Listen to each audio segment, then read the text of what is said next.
저는 오늘 여러분과 함께 복음을 아십니까? 라고 하는 제목으로 은혜 나누고자 하는데, 여러분, 제가 여러분에게 딱 물어본다 합시다. 복음의 내용을 모른다? 미안한 얘기인데 구원의 믿음을 아직도 확실하지 못합니다.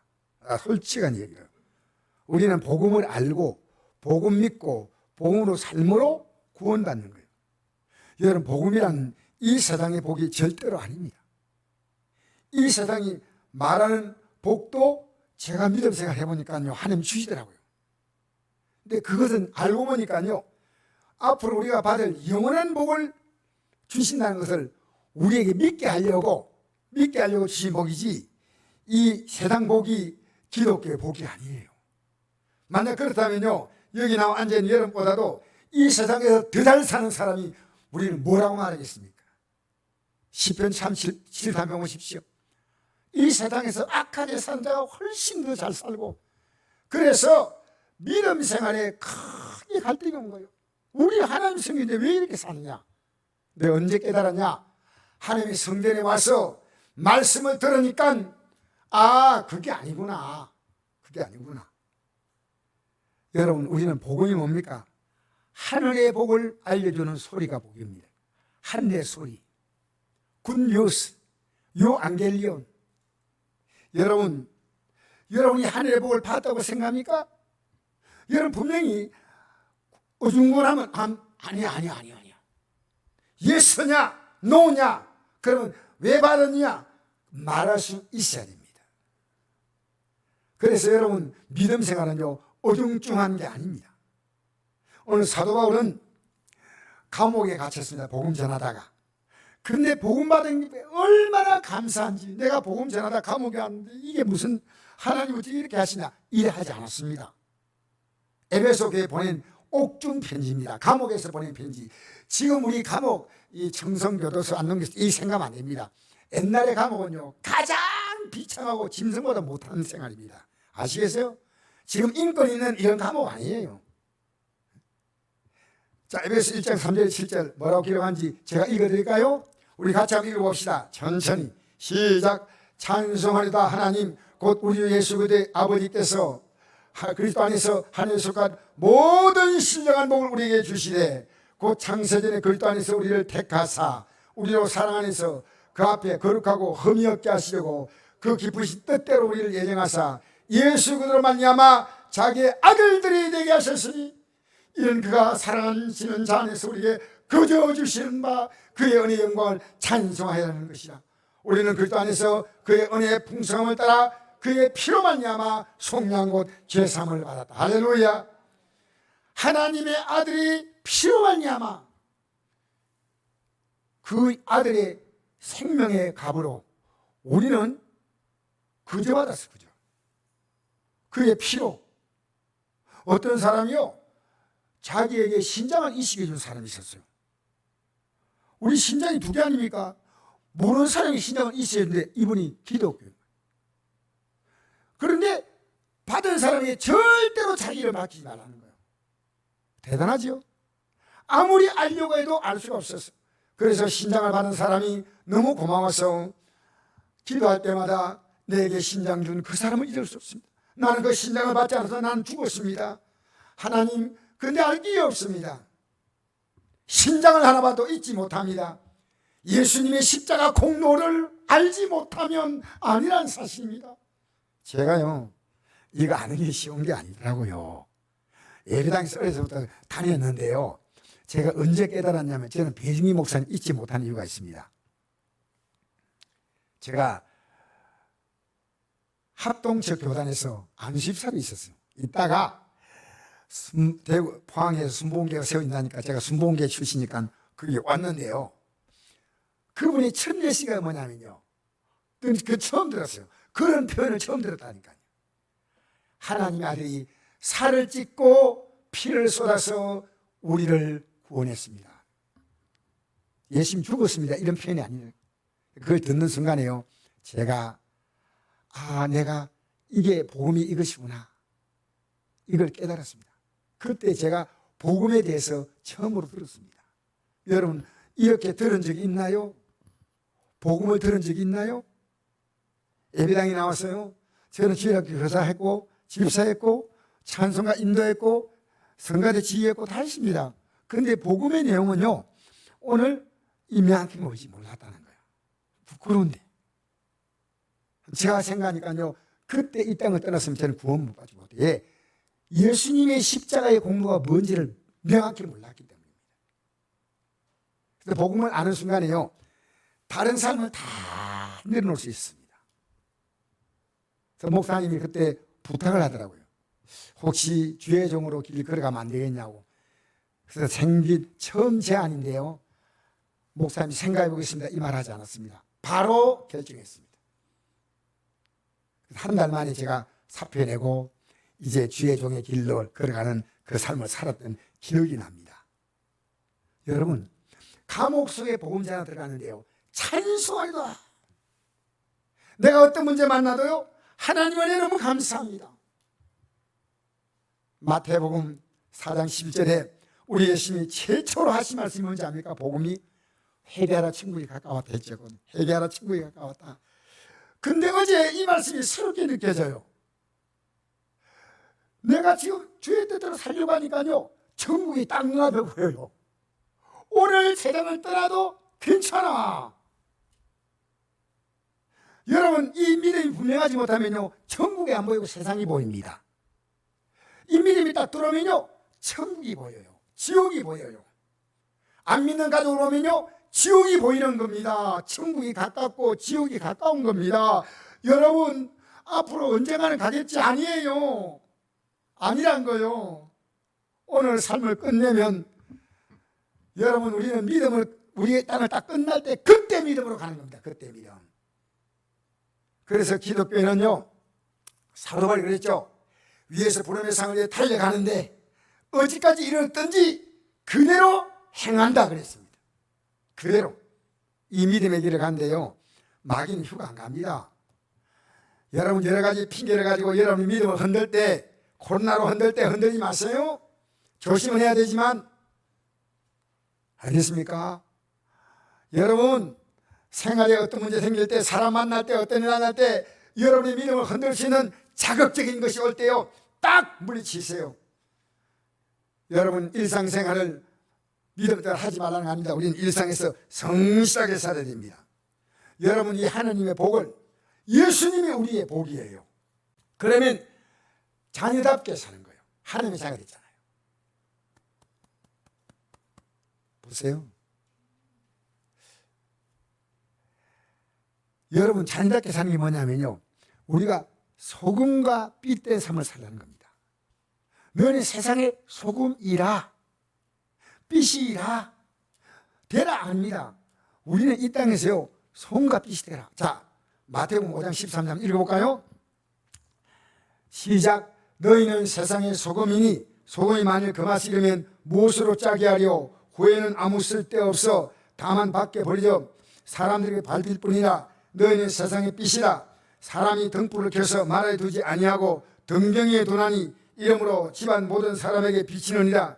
이같이 너희 빛이 사람들에게 비치게 하여 그들로 너희 착한 행실을 보고 하늘에 계신 너희 아버지께 영광을 돌리게 하라.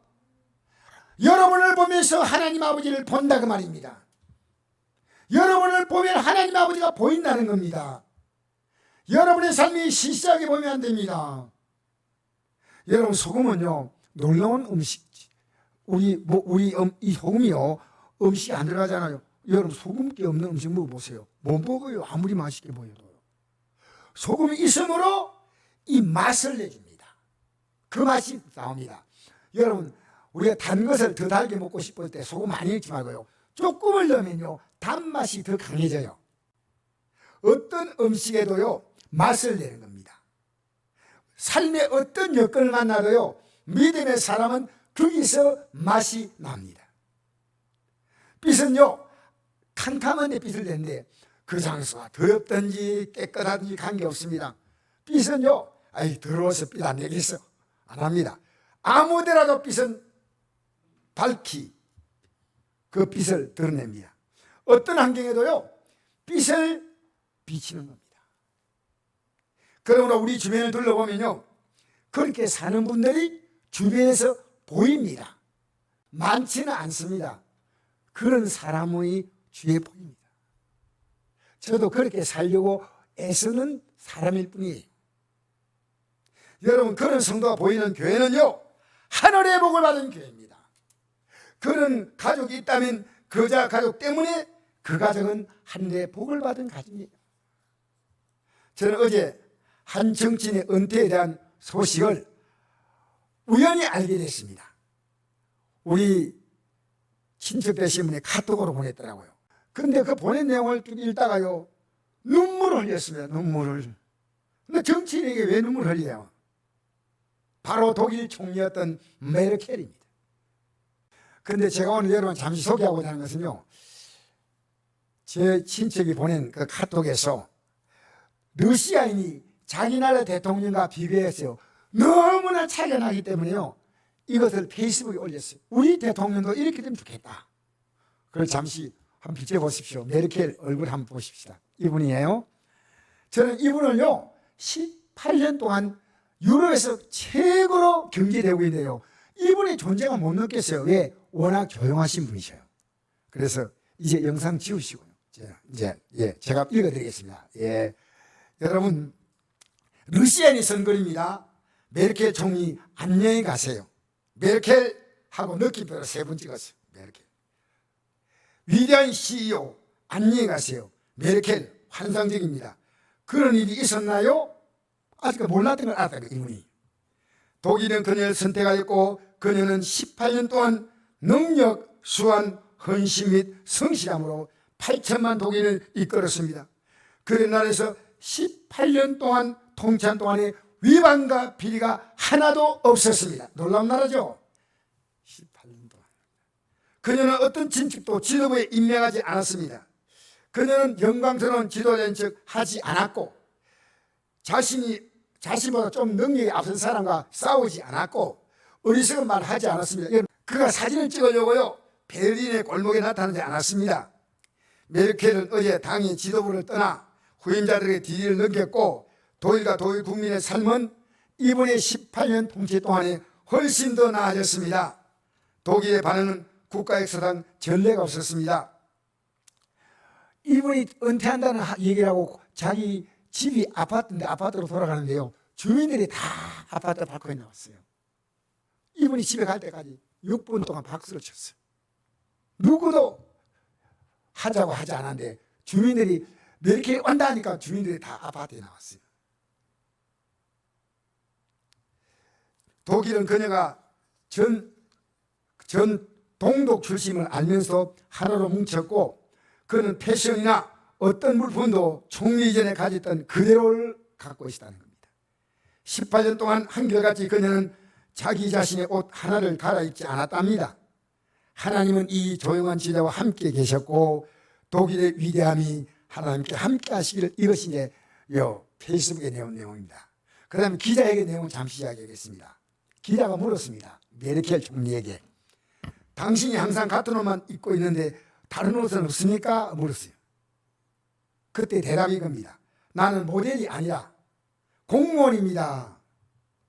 집 청소, 음식 준비를 어떻게 합니까? 남편과 저 우리끼리 합니다. 옷 세탁은 누가 합니까? 도우미가 없어요. 나는 옷을 손보고 남편은 세탁기를 돌립니다. 총리 공간이 따로 있는 게 아니고요, 일반 시민처럼 총리로 선출되기 전에 18년 전에 자기가 살았던 아파트에 지금도 그대로 살고 있습니다.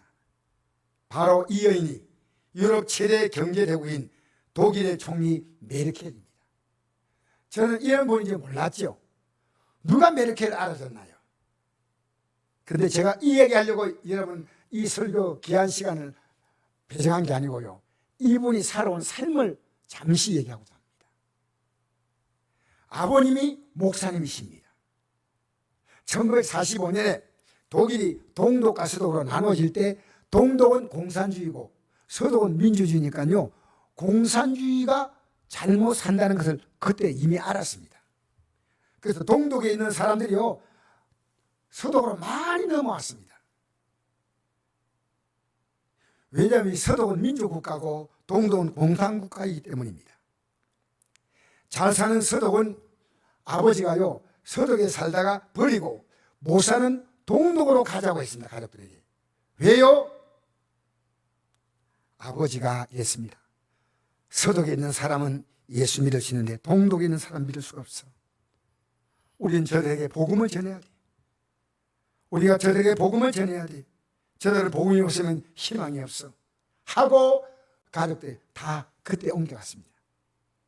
아버님 목사님께서 보여주는 삶의 모습 그대로 예수 믿는 게 뭔지, 이 땅의 삶의 가치를 두지 아니하고 하나님 앞에서 하나님 자녀로 나그네처럼 살다가요 영원한 본향으로 돌아갈 그날을 바라보고 살았기 때문에 총리라고 하는 막강한 권력 갖고 있어도 어떤 욕에도 흔들림이 없이 살았다는 거예요. 여러분, 지금 세상같이 앞에 안 흔들립니까? 지금 여러분 믿음으로 사는 것이 뭐라고 생각합니까? 이번 주간에, 아니 멀리 생각하지 말고 이번 주간에 여러분의 삶의 가치가 무엇이었습니까? 천국이 널럭해집니까? 여러분, 복음을 진실로 받은 사람은 세상 사는 모습이 다릅니다. 복음 때문에 가치 있는 삶을 살다가 마침내 이 땅의 삶을 끝난 날이 오늘이 된다더라도 영광으로 들어간 줄 믿습니다. 여러분, 이 생의 가장 최고의 가치는요 복음이에요. 복음이 뭡니까? 예수님 자신을 받아들인 거예요. 실제로 받아들이는 겁니다. 그래서 세례받는 건 뭐냐? 물속에 예수님과 같이 하나가 되는 게 이게 있어요. 물속에, 아시겠습니까? 자신의 생명을 주신 거예요. 스데반이 순교당한 날에 당하자 어떤 일이 합니까? 스데반이 복음자가 순교당하니까요, 잘 나와 있죠? 순교당하자 박해가 시작됐습니다. 여러분 아십시오. 제가 이번에 목사님이 자녀가 결혼하는데 하객들이 많이 못 온다고 우리 보고 오지 못하게 해요. 그 몇 명 참석할 수 있습니까? 하니까 49명까지 가능하대요. 처음 알았어요. 근데 여러분, 결혼식장과 장례식장은 49명까지 올 수 있는데 교회는 19명까지입니다. 교회는. 나는 여기에 대해서 어떤 말도 더 첨가하지 않겠습니다. 우리는 지금요, 예수 믿는 건 그렇게 쉬운 거 아니에요. 이 세상은 하나님 못 믿게 만드는 시스템이에요. 세상은 하나님 믿는 우리를 박수 치는 게 아니고요, 뺨을 칠 수밖에 없는 세상입니다. 여러분이요, 잘 생각해 보시죠. 가족들에게 복음 전할 때요, 너무 고마워합니까? 아니요. 싫어해요. 아주 진절해요. 다시 그 말 하려면 앞으로 뭐 나하고 정말 싸운다 뭐 이런 정도로 심하게 합니다. 여러분, 복음을 전할 때 예루살렘 교회에 박해가 났는데 누가 박해했느냐? 잘 아십시오. 그 당시에 성경을 들고 같은 믿음 갖고 있는 대제사장, 서기관, 바리새인, 사두개인 이들이요 극렬하게 비판했습니다. 그런데 그들은 그거 받고 핍박받는다고 쫓겨서 흩어져 복음을 전했습니다. 여러분, 빌립은 집사로 임명받았지만 빌립이 가서 사마리아고 하는 곳에 그동안 안 갔어요. 유대인들 사마리아 성을 굉장히 무시합니다. 안 갔는데 이 빌립은 이제 이곳은 비판할 자가 없어요. 사마리아 사람 가서 복음 전했어요. 그럼 읽어볼까요? 빌립이 사마리아 성에 내려가 그리스도를 백성에게 전파하니 무리가 빌립의 말을 듣고 행하는 표적도 보고 한 마음으로 그가 하는 말을 따르더라. 그 성에 큰 기쁨이 있더라. 여러분, 빌립 복음 전하니까요 사마리아 성에 기적도 나타났습니다. 저는 우리 교회가요 이렇게 복음으로 살면요 앞으로 많은 기적이 날 겁니다. 언젠지 몰라도요. 제가 이렇게 다니 여러분 가운데서 기도하는 가운데 그 기적들이 일어날 겁니다. 하나님은 목살동 일으킨다? 그렇게 말하지 않습니다. 집살동 일으킨다? 그렇게 말하지 않습니다. 누구나가 이 복음 앞에서는 차별이 없습니다. 알겠습니까? 이 복음 앞에서는요 먼저 믿은 자가 나중 되고 나중 믿는 자가 먼저 되는 게 복음이에요. 이 복음을요 받아들일 때 처음부터요 딱 마음을 여는 사람이 있고요 오래 교회 나와도 긴가민가요. 복음이 딱 가슴에 와닿았어요. 이 복음으로 살겠다. 빌립의 복음 전할 때요, 큰 기쁨이 있더라는 것은요, 사마리아 성이요, 이 복음을 받아들였어요. 그런데 빌립이 사마리아 성에 복음 전하다가요, 갑자기 빌립이 집사인데 그를 다른 곳에 복음을 전하러 가는 거예요. 그 내용이 어디 나오냐면 26절입니다. 주의 사자가 빌립에게 말하여 이르되 남쪽으로 향하여 예루살렘에 가서 내리기까지 가라 하니 그 길은 광야라. 자, 사마리아에서 복음 전하는데요, 이 사마리아에서 가사까지 거리가 얼마냐? 70km입니다. 70km. 70km 같으면 얼마나 될까요? 안동에서요, 영천쯤 될 거예요. 거리가 돼요. 상당히 먼 거리예요. 근데요, 성경을 자세히 보면요, 성령께서 확 순간이동 시켰어요. 성경에 이런 내용이 나오더라고요. 빌립이 사마리아에 복음 전하고 있는 빌립을요, 성령이 확 옮긴 거예요. 그래, 옮겨서 딱 보니까요, 광야의 자리가 서가지 있어요. 그런데 그게 어떻게 있었냐? 밑에 한번 보십시다. 시작. 일어나 가서 보니 에티오피아 사람 곧 에티오피아 여왕 간닥의 모든 국교를 맡은 관리인 네시가 예배하러 예루살렘에 왔다가 돌아간데 수레를 타고 선지자 이사야 글을 읽더라. 그 되죠. 여러분, 에티오피아는요, 예루살렘부터 거리가 얼마냐? 1500km. 그러니까 우리나라에서 북경 거리보다도 더 멉니다. 그런데 지금처럼 교통이 좋은 시대가 아니고요, 병거를 타는 것은요, 앞에 말이 있고 뒤에 수리가 달려 있어요. 이게 빨리 못 갑니다. 이 사람은 여왕의 국고를 맡은 책임자니까 요즘 말하면 재무부 장관이에요.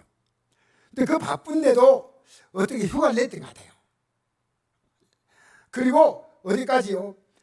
여러분, 당시 에티오피아는요, 어떤 나라냐? 여러분, 모세의 부인이, 둘째 부인 있죠. 첫째 부인 죽고 나서 둘째 부인이 어디 사람이에요? 구스 사람이에요. 구스가 뭐냐면요, 에티오피아를 이루는 민족이 구스족이에요. 성경에 구스라고 말하면 이 에티오피아예요. 그러니까 에티오피아 사람은 과거부터 이 유대인들이 믿는 이 성경을 들고 있었어요. 구약 성경. 근데 읽다 보니까요, 도무지 안 깨달아져 가지고 예루살렘 성에 왔어요. 예배당에서 아마 이렇게 와가지고 어떤 경로를 통해서 이 말씀을 깨닫기 원했지만요, 도무지 깨달을 수가 없어요. 누구도 이해시키지 않는 거예요. 28절 한번 읽어볼까요? 시작. 돌아가는데 수레를 타고 선지자 이사야의 글을 읽더라.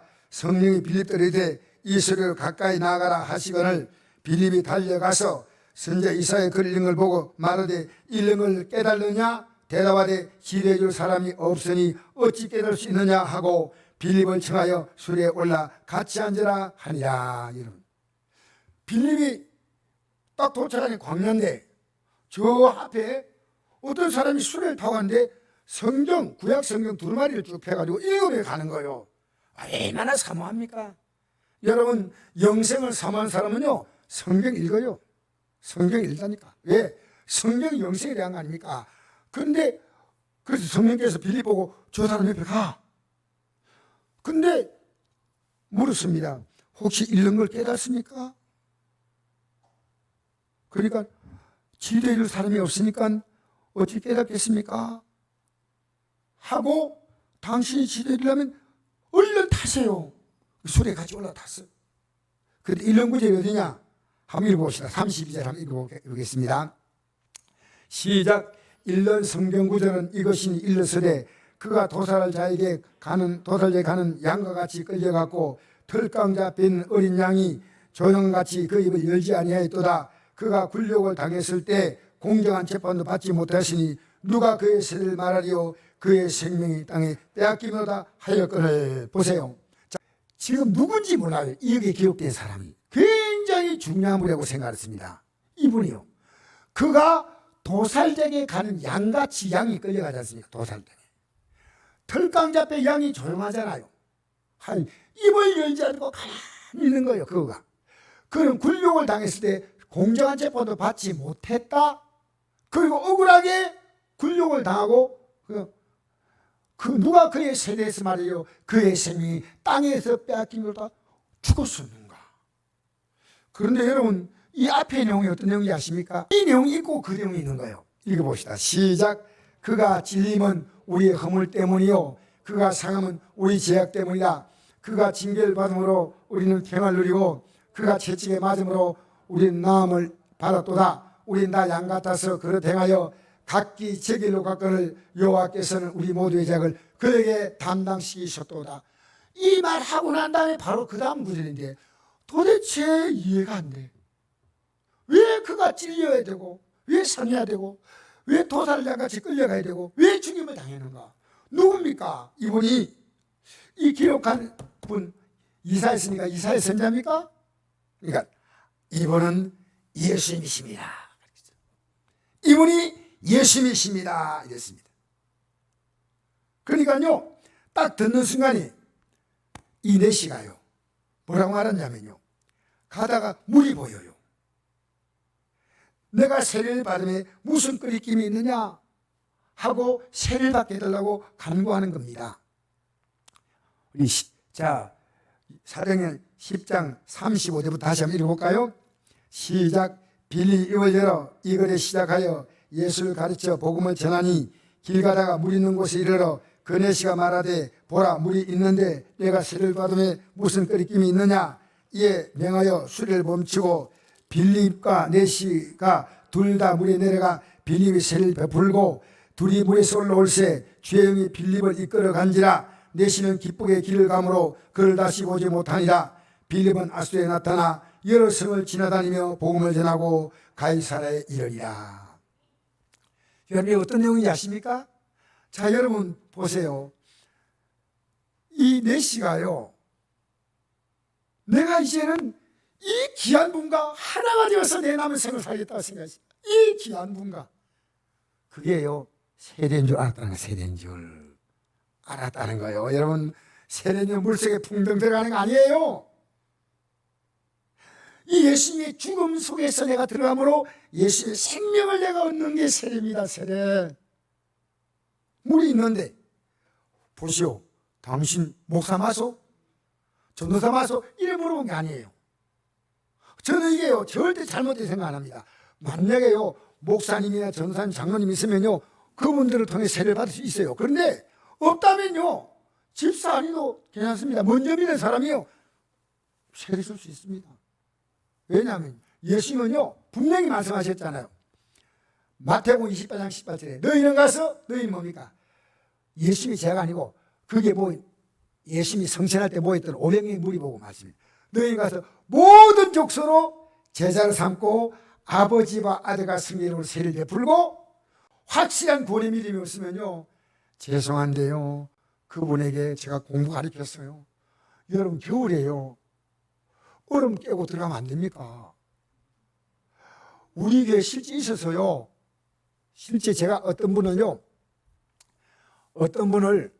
제가 결혼을 하려고 하는데요 세례를 받아야 돼. 그때 우리 교회에 이제 그 형제가 나왔는데 그 집이 좀 멀어요. 집이 점촌에 살았어요. 그런데 우리 교회는 이게 물 뿌려서 주는 세례가 아니고 얼음 속에 들어가야 되는데 지금 이 겨울에 못 봤는데, 그러니까 목사님 저는 장가 가야 되니까 안 돼요. 그럼 얼음 속에 들어갈 수 있냐 하니까 왜 들어가겠어요 이러는 거예요. 아, 이분이 진짜 세례받으려고 갔구나 그 느꼈어요. 그래서 제가 지금도 그분이 기억이 나요. 그분이 기억이 나요. 여러분 세례받는 건 뭐냐면요 내가 예수님과 하나가 될 겁니다. 하나가 될 거예요. 우린 세례받고요 세상과 하나 되어 살고 있다면 빨리 그걸 벗어야 됩니다. 예수님과 하나 되시기를 주의 이름으로 축복합니다.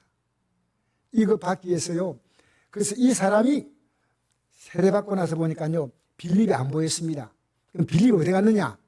그리스도 아소도라는 곳은요 거리로 말하면 40km 떨어진 곳입니다. 갑자기 아소에 빌립이 나타났습니다. 이게 뭡니까? 공간이동 갑자기 한 거예요. 성경에 이런 내용이 처음 나옵니다. 사실은 세례받을 때 이런 일이 처음 사건이에요. 그런데 이 빌립은요, 이 빌립에게 세례받은 내시는요 뒤도 안 돌아보고 기쁜 마음을 가지고 본국으로 돌아가는 겁니다. 역사는 뭐라 기록한지 아십니까? 이 사람이 돌아가서요 이디오피아를 기도불고로 만든 겁니다. 여러분, 예수 믿는 가치가요 얼마나 귀한지 모릅니다. 저는 여러분이요 이 예수 믿는 가치 모르면요 우리 바이러스 왔을 때 우리의 믿음은요 조금은 갈등이 올 수 있습니다. 조심은 해야 되지만요 우리는 이 믿음 가지고 굳건히 서야 될 줄 믿습니다. 지금 제가 하루하루가요 정말 옛날에 1년 같은 목회입니다. 여러분의 신앙이요 목사로서 제가 바로 못 전할 때는 저에게 얼마나 하나님이 책임을 묻겠습니까? 여러분 이 믿음의 길을 가는데 성공하시기를 주의 이름으로 축복합니다.